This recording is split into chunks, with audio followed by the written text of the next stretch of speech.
7월 한 달은 영적으로 성숙하자라고 하는 주제를 가지고 말씀을 나누고, 또 우리가 영적인 성장을 이루기 위해서 우리 1000번째 기도운동 그리고 100일 성경 통독을 통해서 우리가 영적으로 성숙한 성도들이 되었으면 좋겠다, 이런 말씀을 나누고 또 기도와 말씀으로 묵상하고 있습니다. 우리가 종종 보면 신앙에도 이 패턴이 있어요. 막 열정적으로 이렇게 뜨거워질 때가 있는가 하면은 언제는 또 갑자기 푹 식어가지고 뭐 내가 언제 그런 열정이 있었나 이럴 때가 있어요. 근데 그 차이를 보면은 이 뜨거울 때는 우리가 뭐 지난 6월 달에 말씀을 나눴지만은 성령이 내 안에서 살아 숨쉴 때는 우리가 뜨거운 거예요. 여러분 너무 뜨거우면 안 돼. 날도 더운데 적당히 뜨거우셔야 돼요. 그런데 이 차가워질 때 보면은 우리 안에 성령이 계시지 않을 때예요. 그래서 어떤 염려라든지 걱정거리가 우리에게 다가와요. 우리는 살아가다 보면 매일 그런 일을 당해요. 그런데 그런 일들이 올 때에 우리가 성령 안에서 붙들려 있으면 그런 것들을 대수롭지 않게 넘기는 거예요. 그런데 우리가 성령 안에 붙들려 있지 않고 성령이 내 안에서 일하시지 않으면은 아무리 사소한 일이라도 이 천근만근 같은 이 무거운 돌짐이 되는 거예요. 그러니까 막 걱정하기 시작하고 염려하기 시작하는 거예요. 제가 지난주 말씀 나눌 때 그런 얘기 드렸잖아요. 저도 어려운 좀 고민할 일이 생겨서 막 연구를 하고 고민을 해봤어요. 이 힘들만 들고 어렵기만 하지 해결도 안 돼요. 그래서 아이고 하나님이 하셔야 되겠습니다. 하나님 알아서 하십시오. 그랬는데 해결된 것도 없고 뭐가 잘 된 것도 없는데 마음이 평안해지는 거예요. 세상 사람들도 그런 얘기하죠. 그거 참 모든 거 마음 먹기 달렸다 이러잖아요. 마음 먹기 달렸다는 게 해병대 정신입니다. 안 되는 것도 하면 된다, 할 수 있다, 해보자 가지고 무조건 안 되는 것도 되게 만드는 게 이 해병대 정신이에요. 군인 정신이죠. 그런데 우리도 마찬가지예요. 마음 먹기 달렸어요. 신앙생활도 아이고 안 돼, 그러면 안 되는 거예요. 그래, 어렵지만 잘 될 거야, 그럼 잘 되는 거예요. 그래서 우리가 조금 연약해지고 그럴 때에 우리가 영적으로 나약해지지 않고 게으르지 않고 성숙한 신앙을 가지기 위해서 오늘 말씀을 또 묵상하시고 그 말씀을 가지고 검으로 사용하셔서 여러분이 세상에 만나는 이 자질구레한 일들 때문에 우리가 실패하는, 그리고 낙담하고 포기하는 그런 삶을 살지 않기를 주님의 이름으로 간절히 기도드립니다. 아멘. 그래서 7월 한 달은 영적인 성장을 이루기 위해서 우리가 갖추어야 될 것들은 어떤 것들이 있는가, 이런 부분에 대해서 좀 생각을 하고 있고요. 지난주에 무엇을 찾아야 될 것인가 라는 말씀을 통해 그 집을 나간 아들을 찾는 아버지의 마음, 기다리는, 그리고 잃어버린 것을 찾아 또 양을 찾고 드라크마를 찾아서 기뻐하고 잔치를 누리는, 이걸 보면서 우리가 영적인 성장을 우리가 갖춰야 될 게 하나가 어떤 마음이냐면 아버지의 마음이 있어야 돼요. 그 아버지의 마음이 어떤 마음이요? 이런 것을 애타게 찾고 기다리는 마음이에요. 그걸 우리가 흔히 말하는 한 영혼을 소중히 여기는 겁니다. 그게 바로 전도입니다. 그래서 우리가 영적으로 성장하기 위해서, 여러분 전도를 열심히 하는 사람은요 늘 성령으로 충만해 있어요. 근데 전도를 안 하는 사람은 그런 열정이 우리 가운데 없다고 하는 것입니다. 그래서 지난 시간에 말씀드릴 때 정말 우리가 아버지의 마음을 가지고 그 아버지가 한 영혼을 정말 잃어버린 그 아들을 기다리고 애타게 찾는 그 마음을 가지고 있어야 된다. 그래서 이런 마음을 가지기 위해서 정말 필요한 건 뭐예요? 첫째는 우리 욕심을 버려야 된다. 그리고 두 번째는 한 생명을 정말 소중하게 여기는 이런 마음을 가져야 된다. 이런 마음을 가지고 있을 때 우리는 바로 영적으로 성숙한 신앙인이 될 수 있다. 이렇게 말씀을 나눴고요. 오늘은 성도가 무엇을 위해 기도해야 될 것인가 라고 하는 전제 아래 우리가, 여러분 기도하는 목적이 뭐죠? 누구나 다 기도할 때는요 그 기도한 것을 응답받기 위해서 기도하는 거예요. 그래서 응답을 받기 위해서 하나님 앞에 기도하는 거예요. 우리가 무엇을 위해 기도해야 될 것인가? 응답받는 기도의 삶을 살아가기 위해서 기도해야 된다라는 주제가 오늘 말씀의 제목으로 형성이 됐다고 하는 것입니다. 독일의 르네상스 시대의 화가인 뒤러라고 하는 화가가 있죠. 독일의 화폐에도 등장할 정도로 유명한 사람인데 그분이 그린 그림 중에 유명한 게 기도하는 손이라고 하는 그림입니다.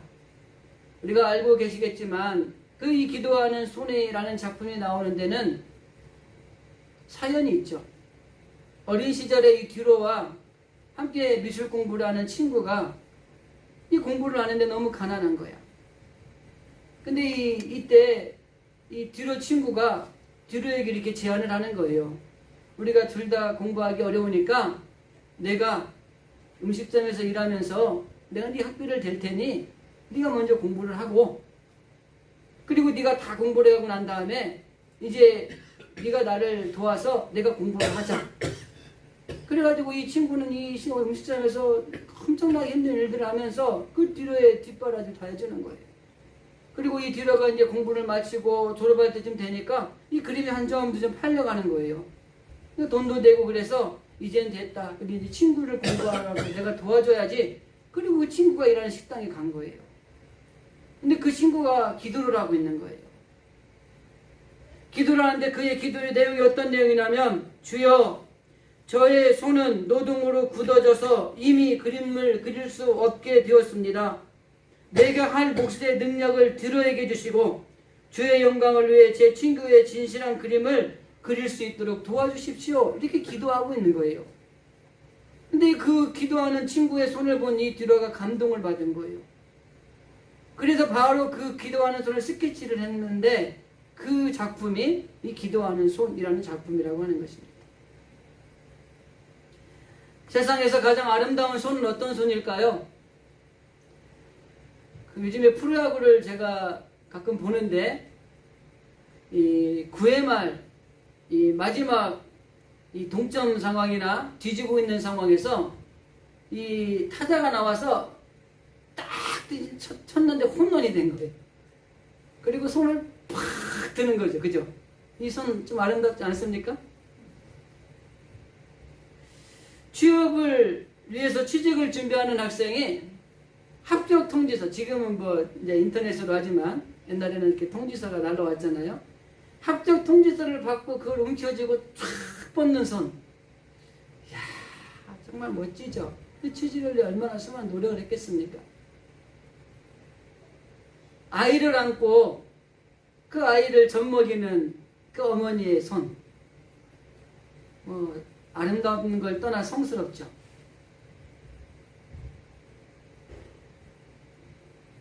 어떻게 보면은 구슬땀을 흘려가면서 정말 수고하는 그 손도 아름다운 손일 것입니다.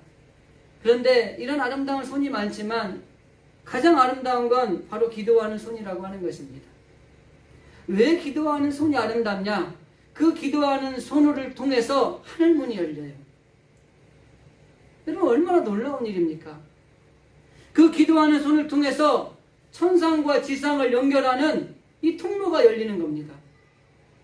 여러분의 기도하는 그 손을 통해서 하늘의 능력이 우리 안에 임하게 된다고 하는 것입니다.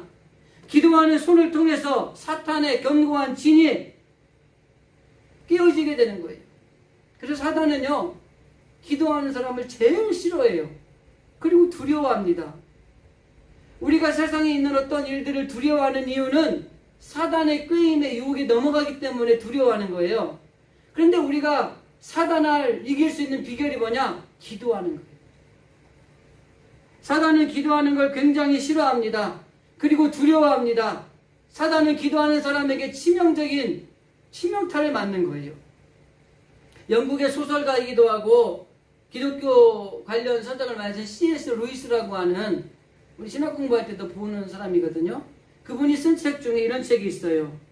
스크루테이프에게 쓴 편지라는 책인데, 그 책의 내용이 뭐냐면 스크루테이프라고 하는 고참 귀신, 연로한 귀신이 신참 귀신인 웹우트라고 하는 신참 귀신에게 보내는 편지예요.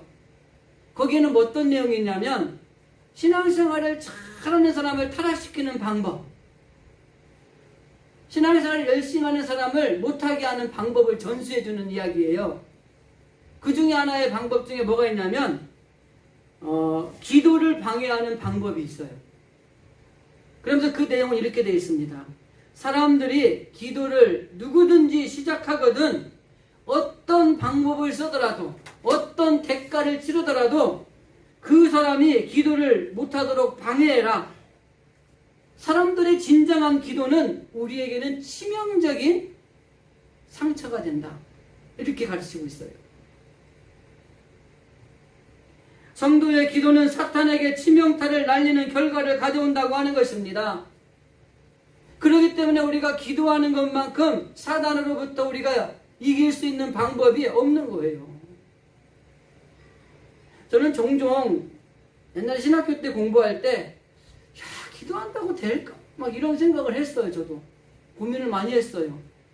근데 시간이 막 이렇게 흘러오고요. 목사도 된 지 한 30년 가까이 되고 목회를 한 지 이렇게 되다 보니까 어떤 생각이 드냐면요. 기도했던 게 뿌리가 내리고 그 뿌리가 자라서 싹이 나고 열매를 맺어서 이런 결과를 초래하게 되는 일들이 너무너무 많은 거예요. 인생을 돌아보면은 기도하지 않았으면 어쩔 뻔했어 하는 일들이 너무 많은 거예요. 여러분들 그런 경험이 있지 않습니까? 내가 기도하지 않았다면은 지금의 우리의 이 자리에 있는 것조차도 가능하지 않았을 거예요. 그런데 그 기도하는 끈을 놓지 않고 오랜 기간 동안 하나님과 관계에서 신앙생활을 하면서 기도했더니 그때 당신은 모르는데 이게 1년, 2년, 아니 10년, 20년이 지난 다음에도 하나님이 그 기도를 통해서 맺게 하는 열매가 있더라는 거예요. 기도가 중요한 거예요. 우리 삶의 자리에서도 기도는 너무나 우리에게 유익을 줍니다. 앞에서 언급드렸지만은 기도할 때 사단이 유혹하는 거 다 이겨낼 수 있어요. 그러면 기도하는 일에 집중하셔야 됩니다. 제가 지난번에 언제 말씀드렸지만 기도가 어려워요. 쉬운 게 아니에요. 여러분 성전에 앉아서 기도 10분 하는 거 쉬울 것 같죠? 어렵습니다. 10분 동안 기도할 게 없어요. 근데 기도는요, 하면 할수록 기도 시간이 늘어납니다. 하면 할수록 할 기도가 생겨요. 어릴 땐가요? 우리 가정에서 가끔 기도 제목 나누고 기도하라고 그러면 애들이 기도할 게 없다는 거예요. 같이 기도하다 그러면 우리는 기도하고 이제 눈 뜨고 장난하고 있어요. 근데 그게 정상이에요, 어린아이들.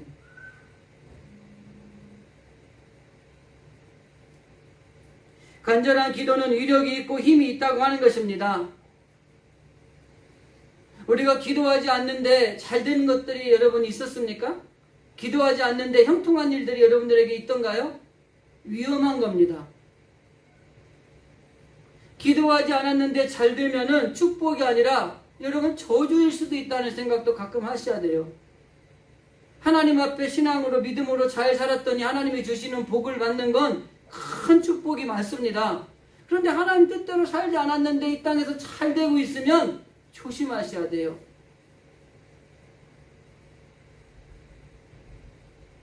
그래서 우리가 기도에는 능력이 있다고 하는 것입니다. 나같이 연약하고 기도할 줄도 모르는 사람이 기도한다고 되겠어요? 아니요. 예수님을 영접한 사람이 예수의 권세를 가지고 하나님 앞에 기도하면 하나님은 그 기도를 들으시고 우리에게 놀라운 능력으로 역사하시는 겁니다. 여러분 나는 기도를 잘 못해 이런 말 하시지 마시고 하나님과의 관계에서 예수를 영접한 내가 예수님의 권세를 가지고 지금 문제가 어려운다는 이 문제를 하나님의 뜻대로 해결해 주십시오. 기도하면 돼요. 그리고 기다리면 그게 안 바뀔 수도 있지만 우리의 마음이 먼저 바뀌고 시간이 지나면 그것조차도 바뀌어져서 이 문제가 해결되고 결국 축복으로 우리 가운데 임하는 것을 경험하게 된다고 하는 것입니다. 저는 우리 작은 교회에 이렇게 모여서 노예 안에서 기도하는 모임이 있어요. 그 여자 목사님들이 참 많으세요. 여자 목사님들 정말 열정적으로 기도하십니다. 그분들 보면 우리는 기도가 부끄러운 거예요. 이 남자고 여자 기도 차이가 뭔지 아세요? 남자분들은 대부분이 체면을 챙겨요. 저렇게까지 기도해야 될까? 그래서 점잖하게 기도를 해요. 근데 여성분들, 뭐 다 그런 건 아닙니다. 편견을 갖지 마시죠. 여성분들은 그걸 생각하지 않아요. 그냥 하나 앞에 부르짖는 거예요. 또 눈물이 나면 뻥뻥 우는 거예요. 감정을 그대로 쏟는 거예요. 근데 우리 목회자들 모임에서 기도해야 하는데, 여 목사님들은 막 눈물을 흘려가며 기도하는 거예요. 정말 저런 분들 기도하는 건 내가 부족하다. 그러면서도 저는 한 가지 분명한 건 있어요. 저는 하나님 앞에 기도하면 하나님이 분명히 이루신다는 걸 믿어요. 그럼 그 믿음이 있으면 되는 거예요. 근데 중요한 건 뭐예요? 내가 기도한 응답은 어떤 게 응답입니까? 내가 A로 기도했어요. 그러면 뭘로 내가 이루어져야 응답이 되겠까요? A로 와야지 응답이죠? 근데 저는 A 응답을 원하는 건 아니에요. B도 C도 Z까지도 있을 수 있죠? 그 모든 걸 하나님이 주시면 응답으로 받는 거예요. 근데 우리는 A로 기도했으니까 A만 응답으로 받는 거예요.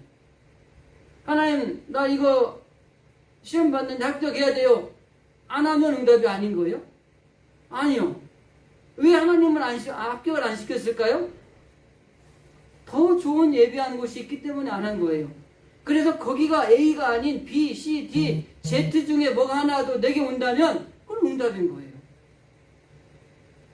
이런 자세가 우리에게 필요한 겁니다. 기도를 영혼의 호흡이라 그러잖아요. 그죠? 기도가 호흡이니까 사람이 숨을 안 쉬면 죽잖아요. 그죠? 우리의 신앙도 마찬가지예요. 기도하지 않으면 이 신앙이 뇌사 상태에 빠지는 거예요. 기도하지 않으면. 그럼 뇌사 상태에 빠지면 어떻게 해요? 아무것도 못하는 거예요.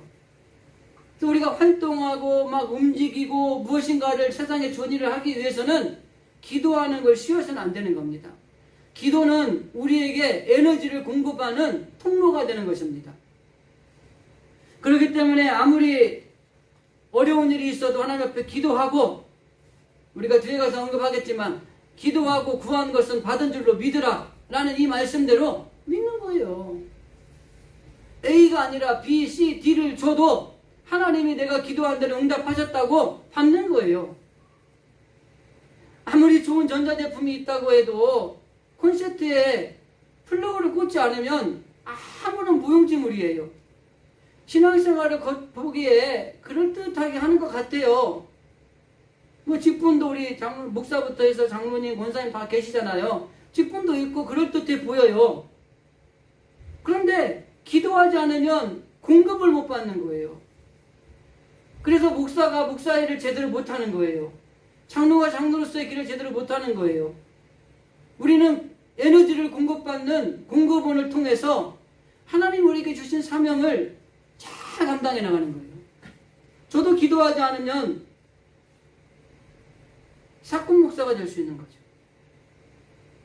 우리 성도들도 마찬가지로 기도하지 않으면 하나님이 원하는 기뻐하는 성도가 되지 않을 수도 있는 거예요. 그래서 기도는 이렇게 중요한 겁니다. 그래서 우리가 무엇을 위해 기도해야 될 것인가?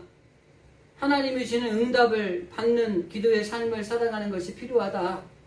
그래서 오늘 설교의 제목은 응답 받는 기도의 삶. 그럼 이렇게 응답받는 기도를 하기 위해서 우리가 구체적으로 어떻게 기도해야 될 것인가를 오늘 본문에서 몇 가지를 좀 찾아보려고 합니다. 첫째, 7절 8절 말씀을 보면 구하라 그리하면 너에게 주실 것이다. 찾으라 그리하면 너에게 찾을 것이요. 문을 두드리라 그러면 너에게 열릴 것이다. 그러면서 그 뒤에 뭐라고 말씀하냐면 구하는 이가 결과적으로 받게 될 것이고 찾는 이가 찾게 될 것이고 두드리는 이에게는 열릴 것이다. 이렇게 성경은 이야기를 해요. 우리가 응답받는 기도의 삶을 살아가기 위해서 A 기도했는데 A로 받는 경우도 있겠죠. 이 기도의 응답은 구하고 찾고 두드리는 이런 기도를 드리는 게 필요해요. 구한다는 것을 한마디로 말하면 간구하는 겁니다. 기도하는 이 간구하는 태도를 보여주는 거예요. 하나님 앞에 열심히 간구하는 태도를 가지고 이게 기도하는 게 여기 말한 첫 번째 구하는 겁니다. 찾는 건 뭐예요? 구체적으로 움직이는 거예요. 좀 찾아 나서는 거예요. 그 문을 두드리는 건 뭐예요? 행동으로 적극적으로 움직이는 겁니다. 그래서 우리가 하나님 앞에 기도하는 것은 하나님 앞에 간구하는 아름다운 간절한 태도를 가지고 있어야 되고, 그 기도의 응답을 위해서 찾고 두드리고 적극적으로 움직이는 모습들이 우리에게 살아 있어야 된다고 하는 것입니다. 하나님 떡 주세요 이러고 있으면 안 돼요. 떡을 찾아 나서야 되고요, 떡을 찾기 위해서 구체적으로 행동하셔야 되는 겁니다. 이게 하나님 앞에 응답받는 기도의 삶을 살아가는 핵심이라고 하는 거예요. 근데 대부분 우리는 뭐라고 기도하고 있어요? 구하는 것까지만 해요. 하나님 나 지금 힘든데 그거 이루어주세요. 여기서 끝이에요. 구체적으로 찾아 나서고 적극적으로 행동을 옮겨서 내가 기도한 것이 열매를 맺고 응답받는 기도가 될 수 있도록 나아가는 게 필요하다고 하는 것입니다. 윌리엄 부드라고 하는 구세군 창시자는 기도할 때 거기에 생사가 달린 것처럼 기도해라 이렇게 말합니다. 목숨을 걸고 기도하라는 거죠. 성경에 보면 목숨을 걸고 기도한 사람들의 이야기가 몇 가지가 있어요. 저는 야곱이라는 사람의 기도를 참 좋아합니다. 야곱이 이제 앞에 부분 빼고 삼촌네 집에 갔어요. 거기서 열심히 일하라고 아내도 얻고 재물도 얻어가지고 이제 고향으로 돌아오는 길에 문제가 생기는 거예요. 형이 400명의 사병을 끌고 자기들이 오는 길을 지금 오고 있다는 거예요. 죽이러 온다 이렇게 생각을 하는 거죠. 그래서 이 야곱이 이 앞에 먼저 보내고 홀로 남아서 기도를 하는 거예요. 그 기도가 여러분 구하고 찾고 두드리는 이런 기도라고 하는 것입니다. 간절한 기도, 생사를 걸고 하는 기도예요. 천사가 나타나서 자기의 환도뼈를 치더라도 이 문제 해결하지 않으면 주님 못 갑니다. 붙들고 있는 거예요. 그럼 결과적으로 어떻게 됐죠? 장애인이 됐어요. 환도뼈를 쳐서 부러져가지고 절었어요. 그런데 그가 얻은 건 뭐예요? 이스라엘이라는 새 이름을 얻었어요. 목숨을 걸고 기도했더니 이 문제가 되는 것을 해결할 수 있는 해결책을 찾은 거예요. 그렇게 기도하니까 천사가 이스라엘에게 묻습니다. 내 이름이 뭐냐? 양희은이 가끔 보면 너 이름이 뭐니? 그러던데. 여러분 하나님이 야곱의 이름을 몰라서 물었을까요? 야곱은요 그 이름이 그 당시에 생을 살아가는 기준이 됐어요. 야곱이라는 뜻은 사기꾼, 속이는 자라는 뜻입니다. 실제적으로 그런 인생을 살았어요, 세상에서. 그래서 삼촌 집에 가서도 열심히 속여가지고 재물을 불리고 가족을 늘리고 했어요. 성공했죠, 세상적으로는. 그런데 속이고 사기꾼 같은 삶을 살면서 성공한 거예요. 그러니까 지금 하나님께서 야곱에게 이름을 묻는 것은 이름을 몰라서 묻는 게 아니라 지금 네가 하나님의 노력으로 하나님이 주신 것들로 해서 이룬 것이 아닌 그것을 묻고 있는 거예요. 그때에 야곱이 하나님 앞에 자신을 돌이켜서 내가 이제 이스라엘은 이름을 받고 난 뒤에 변화가 일어나는 거예요. 자기 중심이었던 것이 하나님 중심으로 바뀌는 거예요. 그래서 이제는 네가 야곱이 아닌 이스라엘로 살아가야 된다. 이 말은 뭐예요? 세상적인 방법으로 살아가는 것이 아니라 하나님의 방법, 하나님이 기뻐하시는 방법대로 살아가야 된다라는 새 이름을 주신 거예요. 그러니까 분이엘 하나님을 앞보는 거예요. 여러분 우리가 하나님 앞에 기도하고 생사를 걸고 기도할 때 이름이 바뀌는 거예요. 우리에게 이름을 하나님이 주셨어요. 무슨 이름을 주었죠? 성도라는 이름을 줬어요. 우리는 각자의 개인의 이름이 있고 이 땅에 사는 삶의 자리가 있지만 하나님은 그리스도인으로서 하나님의 자녀로서 성도라고 하는 이름을 줬어요.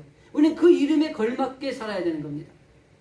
아직까지도 하나님의 성도인 우리들이 세상적인 것들을 의지하고 세상적인 것들을 바라보며 그 방법을 가지고 세상에 있는 것들을 누려가기 위해서 살아가는 게 아니라 하나님의 방법대로 하나님이 기뻐하시는 뜻대로 성도라는 이름을 받은 우리들답게 살아가라. 이걸 우리에게 주신 거예요. 그래서 우리는 야곱의 이 불타는 소원의 기도가 필요하다고 하는 것입니다. 내가 부서지고 끼어지는 한이 있더라도 하나님 이거 꼭 들어주셔야 됩니다. 하나님 이거는 하나님 해결해 주셔야 됩니다. 붙들고 늘어져야 되는 거예요. 장애가 있어 몸이 한두 배가 부러지는 한이 있더라도 이 문제를 해결받아야 되겠다라는 이런 사생적 결단 기도가 필요하다고 하는 것이죠. 근데 오늘날 보면은 이런 기도의 사생적 결단을 기도하는 분들이 점점 줄어들고 있다는 게 안타까운 거예요. 그냥 기도하다가 뭐 되면은 좋고 안 되면 내 힘들어도 한번 살아보고 또 안 되면은 뭐 하나님 또 원망도 하고 이러면서 사는 거예요. 솔로몬이 1,000번제를 드렸다고 이야기를 합니다. 뭐 여러 가지 학설이 있지만은 이 1,000번제를 드렸을 때 이 소를 드렸다고 얘기를 해요. 지금 소 한 마리 얼마씩 합니까?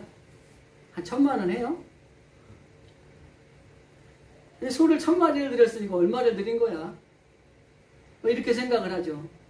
그런데 우리가 잘 알아야 될 거는요, 이 솔로몬의 1,000번제 제단과 그 뒤에 사건을 통해 우리가 한 가지 꼭 알아야 될 게 있어요. 1,000번제 제단을 쌓는 사건이 있고 난 뒤에 하나님이 감동을 받아요. 그래서 솔로몬에게 묻습니다. 내가 너에게 뭘 줄까? 이렇게 물어봐요. 그때 솔로몬이 지체하지 않고 대답하는 게 뭐냐면 백성을 다스릴 수 있는 지혜를 달라 그래요. 솔로몬이 1,000번제를 드리면서 소를 1,000마리를 드린 거는요, 재물, 물질을 드린 게 아니라 자신을 드린 거예요.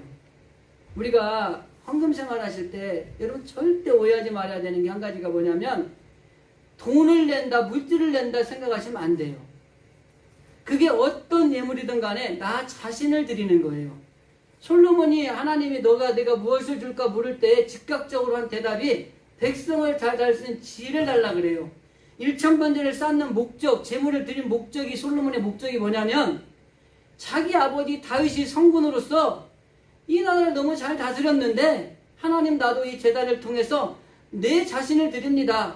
나도 이 민족을 정말 아버지처럼 성군으로 잘 다스리기를 원합니다. 그리고 제사를 드린 거예요. 물질을 드린 게 아니라 자신을 드린 거예요. 그러니까 하나님 앞에 하나님이 나타나서 너에게 뭘 줄까 이러니까 지체 없이 그 얘기를 하는 거예요.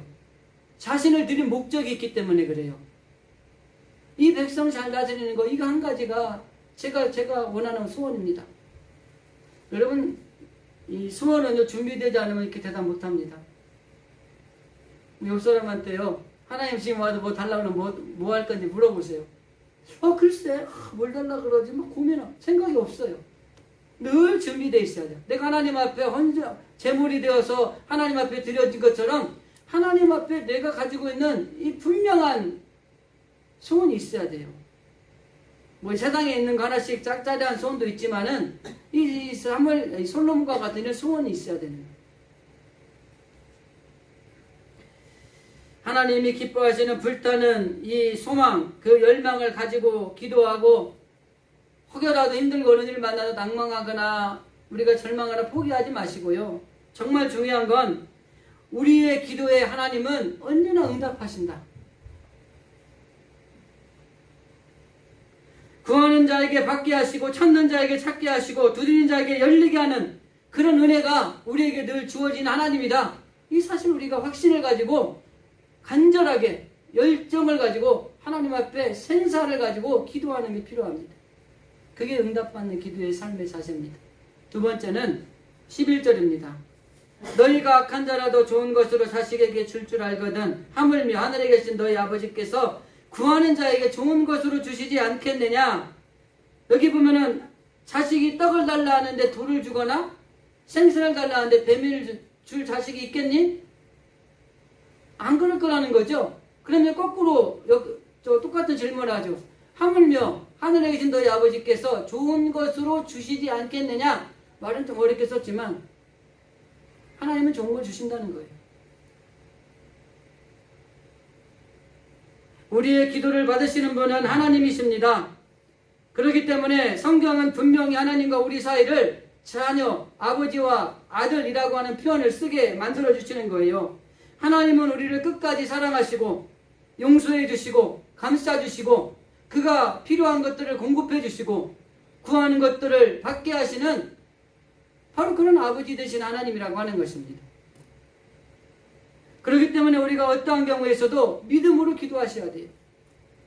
그래서 첫 번째가 구하고 찾고 두드리는 기도라면, 두 번째는 믿음으로 드리는 기도를 할 때에 우리의 응답받는 기도의 삶이 이루어지는 겁니다. 제가 언젠가 한번 말씀드린 것 같은데, 개척교회 목사님과 술집 주인 이야기 했나 모르겠네요. 개척교회라는 교회 목사님이 2층에 있고 술집이 아래층에 있는데, 그냥 이 목사님이 열심히 목회를 하면서 기도를 하는 거예요. 그런데 이 교회 부흥은 안 되는데 이 술집은 날로 부흥하는 거예요. 새벽 예배 나왔는데 그때까지 막 그냥 노래가 켜져 있고 막 이 술집이 잘 되는 거예요. 목사님이 하나도 안 돼가지고 이 예배를 못 드리겠는 거예요. 시끄러워서. 그죠? 그래서 교회들한테 선포를 했어요. 우리 교회를 이전시켜 주든지 저 술집이 망하게 하든지 기도합시다. 기도를 한 거예요. 하나님 기도를 들어주셨는지 한 달 정도 있다가 이 술집에 불이 나가고 이 술집이 망한 거예요. 근데 경찰서에서 고소장이 날라온 거예요. 이 술집 사장이 목사님을 고소한 거야. 저 목사가 망하라고 기도해서 우리 불나고 우리가 망했다고. 근데 이제 둘이 불렀어요. 그랬더니 이 술집 사장이 말하는 게, 저 목사님이 성도들하고 기도해서 우리가 망했습니다. 그리고 목사님이 뭐라고 하냐면, 아이 뭐 지금 어느 세상인데 기도한다고 그게 되냐고. 아니라고. 그래서 이 경찰이 고민이 되는 거예요. 그래서 고민이 되다가 뭐라고 판결을 하냐면, 술집 사장 믿음 매우 좋음, 목사님 믿음 하나도 없음, 보상 하나님께 받으세요. 이러고 끝난 거예요. 뭐 웃자고 한 얘기겠지만 믿음으로 기도했으면 받은 줄로 믿고 가셔야 되는 거예요. 뭐 형사법상 그게 뭐 타당한지는 모르겠습니다만은 뭐 우리가 기도해서 망했다면 그것도 감사한 거죠. 우리가 기도에 응답받지 못하는 경우가 성경에서 몇 가지를 이야기합니다. 죄를 품고 기도하는 것은 응답받지 못한다. 남을 용서하지 않고 기도하는 것, 정욕으로 쓰려고 잘못 구하는 것, 그리고 한 가지가 뭐예요? 오늘 말씀 믿음으로 구하지 않는 것. 예수님은 분명히 마가복음 11장에서 이렇게 말씀하세요. 내가 진실로 너에게 이르노니 누구든지 이 산더러 들리어 바다에 던지우라 하며 그 말하는 것이 이루어질 줄 믿고 마음에 의심하지 아니하면 그대로 되리라. 그러므로 내가 너에게 말하노니 무엇이든지 기도하고 구하는 것은 받은 줄로 믿으라. 그리하면 너에게 그대로 되리라. 근데 우리는 기도해놓고 될까? 이러고 나가는 거예요. 받은 줄로 믿으래잖아요. 믿음의 기도를 드려야 돼요. 믿음으로 기도했으면 받은 줄로 믿어야 된다고 하는 것입니다. 하나님이 믿음의 기도를 통해서 병든 자를 구원하시기도 하고요, 악한 사단을 물리치기도 하시는 겁니다. 결과적으로 우리가 믿음의 기도를 통해서 우리가 모든 기도가 응답받는 기도의 삶을 살아갈 수 있다고 하는 거예요. 기도했으면 믿으세요. 그렇게 믿음 높게 발전시킨다고 믿었는데 안 될 때도 있잖아요. 그 A가 아닌가 보죠. 뭐 B나 C나 D가 있겠죠. 하나님께서 믿음으로 구하는 모든 이들에게 좋은 것으로 주신다고 말씀하십니다. 그냥 믿음으로 구하세요. 안 될 것 같아도 하나님 믿게 될 줄로 믿습니다. 그리고 가세요. 가다 보면 코앞에서 안 될 수 있는데요. 아까 제가 말씀드렸죠. 10년, 20년 지나고도 그때 기도해서 이렇게 됐구나라는 게 이게 있더라고요. 우리 권사님들, 장로님들은 더 많으시겠지만 이게 오래 신앙생활하고 오랜 경륜이 있을수록 그런 경험들이 많으세요. 제가 이 어른 나이 드신 목사님들 만나보면은 우리가 알고 있고 우리가 대단히 똑똑한 것 같고 우리가 대단히 알고 있는 게 위대한 것 같은데 그분들 한마디에 싹 죽는 거예요. 이 경륜을 무시 못하는 거예요. 열심히 열변을 토하는데 그분이 딱 한마디 하면은 이 열변 토한 게 그냥 창피한 게 돼버려요. 그 경륜이 그냥 열변을 무시 못하는 거예요. 그래서 형만은 아무 없다는 게 그런 것 같아요. 한 가지만 더 말씀드립니다. 12절 말씀을 보면 그러므로 무엇이든지 남에게 대접받고자 하려도 너희도 남을 대접하라. 이렇게 말씀합니다. 응답받는 기도의 삶을 살아가기 위해서 필요한 것 중에 하나가 뭐냐면 이 대접 한다라는 말은 뭐냐면 우리가 먼저 남에게 베풀으라는 거죠. 이게 우리가 7장 12절 말씀이 성경의 황금률이라 그래요. 황금률이라는 건 뭔 말이냐면 성경의 원리를 가장 잘 설명한 거라는 거예요. 그 설명의 원리를 잘 설명한 7장 12절이 뭡니까? 대접받고 싶어? 네가 먼저 남을 대접해. 그러면은 우리가 대접받는 삶을 살아간다는 거예요. 그러니까 우리만 알고 우리만 살아가는 게 아니라 남을 돌아보고 나누고 베푸고 섬길 때에 거기에 더 크고 놀라운 축복이 있다는 겁니다. 제가 여러분들에게 종종 말씀드리잖아요. 우리끼리 믿는 사람들끼리만 잘 먹고 잘 살자는 게 아니잖아요. 우리가 아니라 하나님을 알지 못하는 영혼들을 향한 열정을 가지고 있어야 되고, 우리 주변에 나보다 더 삶의 자리가 힘들고 어려운 사람들이 있으면 그들을 돌아보고 헌신하고 나누는 게 필요하고, 여기에 하나님의 놀라운 축복이 더 임한다는 게 이게 황금률이에요. 세상 사람들은 안 그래요. 내 걸 남을 주면 내가 준 만큼 내가 없어지는 거예요. 근데 우리 어린 시절에 불렀던 복음성가처럼 주고 쓰고 나눠주고 빌려주면 더욱 풍성해진다 그러죠. 이게 성경의 황금률이에요. 붙들고 있는 게 아니라 내가 하나님이 주신 것들을 가지고 잘 활용하셔야 됩니다. 하나님의 나라와 하나님의 뜻을 이루는데도 우리가 사용할 수 있어야 되고, 그게 재물이든 그게 지식이건 내가 가진 어떤 것들이건 간에, 그리고 필요한 이웃들 어려운 일이 있으면 그들을 위해서도 사용하셔야 되는 거예요. 그게 복이 된다는 거, 더 큰 복이 된다는 거. 이게 황금률입니다. 기도도 마찬가지예요. 나를 위한 기도만 하는 게 아니에요. 주는 기도를 드려야 돼요. 이게 쉽게 말하면 우리가 말하는 중보기도입니다. 나를 위해서만 맨날 기도하면 안 돼요. 우리 가족을 위해서, 우리 애들을 위해서만 기도하는 게 아니에요. 꼭 기도가 필요한 사람들을 위해서 기도해야 돼요. 교회 안에 얼마나 많은 기도에 필요한 사람들이 있습니까? 이 나라 이 민족을 위해서 기도해야 되고, 세계 어려운 처지에 있는 그런 나라를 위해서 기도하셔야 되고, 그래서 나를 위해 기도하는 것만이 아니라 주는 기도, 중보기도의 사역을 해야 돼요. 우리 교회 가운데 정말 힘든 사람이 있는데 하나님 그 사람 아시죠? 하나님 그 사람을 아시죠? 그 형편을 아시죠? 그 연약함을 아시죠? 하나님 정말 한 큰 은혜를 베풀어 주십시오. 나에게 간구하는 소원의 기도의 제목보다 그 주는 기도가 더 간구하는 간절함이 있어야 되는 거예요. 잘 생각해 보면 저도 기도하면 우리 애들 먼저 기도하지 남의 자식 기도 안 하잖아요. 근데 하나님이 뭐라고 말씀하시냐면, 다른 거 기도하다가 네 기도 안 하면 네 기도 내가 다 한다는 거예요.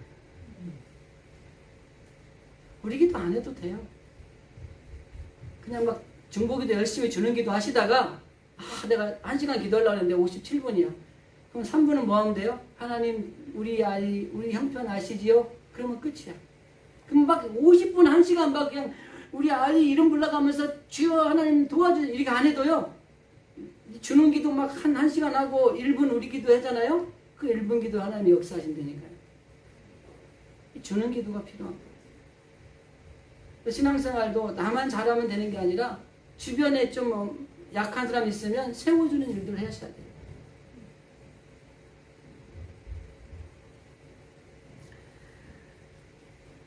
말씀을 좀 정리하면서 우리 교회도 1000번째 기도운동을 진행하고 있는데, 여러분 이번 기회에 정말 이런 기도, 응답받는 기도의 삶이라고 하는 제목으로 말씀 나눈 것들을 좀 생각하시면서 우리 기도에 한번 집중해 보시기 바랍니다.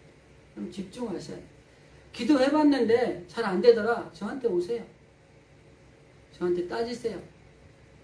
근데 기도도 안 하고 안 되는데 와서 따지면 안 됩니다. 제가 다 보면 알아요. 기도했는지 안 했는지. 이렇게 하니까 꼭 점쟁이 같은데 아니에요.